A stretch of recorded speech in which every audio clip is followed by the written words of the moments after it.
Yang pertama, qiyamul lail, salat malam. Yang kedua, berbanyak istighfar waktu sahur. Kalau anda tidak salat malam, jangan tinggalkan istighfar waktu sahur. Waktu sahur kapan? Kira-kira 30 menit sebelum azan. Ada satu hadis dijelaskan waktu sahur, makan sahur kan? Tapi ada yang suka makan sahur jam 1, ada yang suka jam 2. Tapi menurut saya waktu yang tepat untuk makan sahur dikirakan membaca 50 ayat. Membaca 50 ayat. Kalau bagi kita 50 ayat ya setengah jam lah. Tak tahu bagi bapak ibu gimana. 1 jam ya bolehlah, 1 jam dapat. Ya tergantung lancar atau tidak. Tapi ukurannya seperti itulah, kurang lebih seperti membaca 50 ayat dari Al-Quran. Itulah namanya waktu sahur. Disitulah Allah sendiri memuji, Allah bangga dan senang terhadap orang yang sahur. Sampai ulama berkata, tidak ada ibadah yang terbaik di waktu sahur selain istighfar. Jadi boleh baca Quran, boleh salat malam, boleh zikir, boleh apapun, tapi yang terbaik istighfar. Jadi tinggalkan segalanya, tinggalkan Quran, tinggalkan salat malam, tinggalkan baca Quran, tinggalkan zikir. Fokus hanya istighfar. Astaghfirullah wa atubu ilaih. Termasuk istighfar Allahumma anta rabbi la ilaha illa anta, yang bapak ibu tahu sayyidul istighfar, yang terutama, yang paling luar biasa.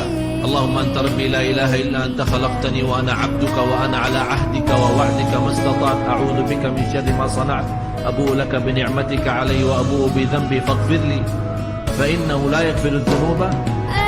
Ya Allah, kalau kita pahami doa ini luar biasa. Oleh karena itu kata Rasulullah, barang siapa yang membaca sayyidul istighfar kemudian di malam hari dengan keyakinan dia meninggal habis baca istighfar, masuk surga. Masuk surga. Berarti ini salah satu doa yang menjaminkan dengan mudah masuk surga. Yang ketiga, berbanyak sedekah. Sebenarnya bukan istilah berbanyak sedekah. Kadang-kadang orang bersedekah 100 juta, udah saya sudah bersedekah 100 juta. Bukan itu. Bukan yang dimaksud berbanyak sedekah itu dari sisi uang itu banyak atau sedikit, bukan. Yang dimaksud rahasia sedekah, ta'ahudus sedekah, istiqamah bersedekah. Istiqamah.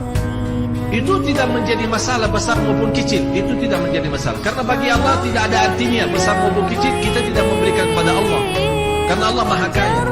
Tapi rahasia sedekah itu kita terus menerus sedekah. Siang, pagi, malam, siang, pagi, malam, pagi, besok, terus minggu depan.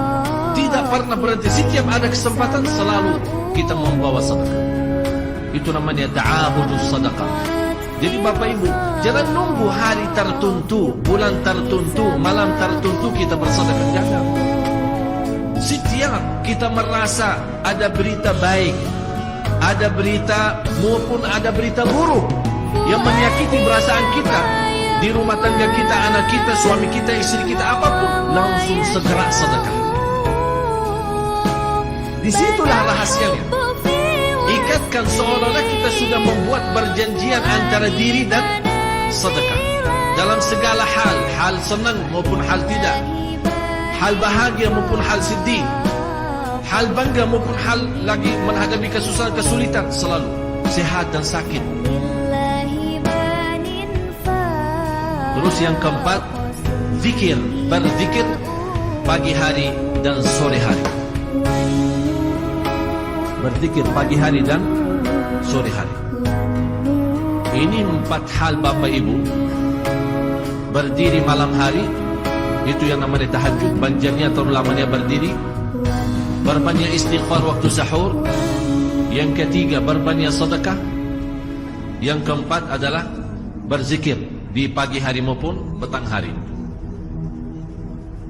Jadi bapak ibu, saat kita berdiri lama, walaupun baca satu ayat, diulangi berkali-kali. Walaupun baca surah pendek, tapi diulangi berkali-kali, tidak menjadi masalah. Bapak ibu hanya hafal qul Qul Hu dibaca 3 kali, pahalanya seperti baca Al-Quran 30 juz. Ada seorang salih mengajak kawannya, sudah mendekati subuh, ayo bangun salat malam dan baca sepertiga Al-Quran. Langsung orang itu menjawab, bagaimana saya baca, sebentar lagi mau azan. Bacalah Qul Huwallahu Ahad, salat malam dan Qul Huwallahu Ahad. Allah maha adil dan Allah maha kasih sayang.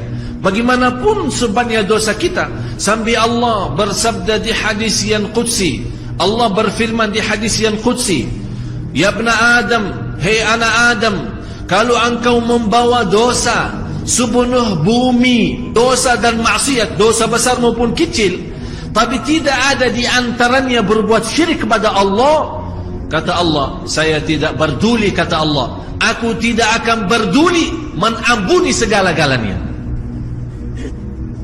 Artinya bagi Allah sangat kecil dosa itu yang sepenuh dosa bumi. Coba bayangkan seluas bumi berapa sih? Tapi subhanallah, bagi rahmat Allah kecil itu semua. Dengan syarat jangan berbuat syirik besar, bersentuhan hak Allah subhanahu wa ta'ala. Manusia terhadap ilmu 4 golongan, 4 kelompok. Yang pertama, dia tahu dirinya belum tahu. Yang kedua, dia tidak tahu, dia tidak tahu. Yang ketiga, dia tahu dirinya tahu. Yang keempat kira-kira apa? Dia tahu, tidak tahu. Itulah qul hal yastawi alladhina ya'lamuna walladhina la ya'lamun. Apakah tahu, apakah sama orang yang tahu sama yang tidak tahu? Berarti yang tahu 2 golongan, yang tidak tahu juga.